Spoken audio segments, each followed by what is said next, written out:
হুগলি জেলার ধনিয়াখালী ব্লকের খানপুর সন্নিকট বালিডাঙ্গা গ্রামের মা রাড়েশ্বরীর বৈশাখী শুক্লা ত্রয়োদশী তিথিতে শাঁখা পরানো উৎসব এখনো প্রতি বছর পালিত হয়ে আসছে।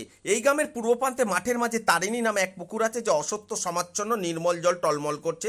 কথিত হচ্ছে দশগড়ার সন্নিকটে পারাম্বুয়া গ্রামের দুর্গা শাঁখারি, যার কাজ ছিল এয়তির মাঙ্গলিক চিহ্ন মহালক্ষণ শাঁখা পরানো। দুর্গা শাঁখারি রৌদ্রে চলার পর ক্লান্তি নিবারণের আশায় আশ্রয় নিয়েছিলেন এই নির্জন বটবৃক্ষের ছায়। সদা দুর্গা দুর্গা করতে থাকেন, আর তখন পুকুর হতে উঠে মা তার কোমল হাত দুখানি বাড়িয়ে দিয়ে শাঁখা পড়েছিলেন। শাঁখারিকে বলেন নবগোপাল ঘোষাল তার পিতা, তাকে শাঁখার দাম দিতে।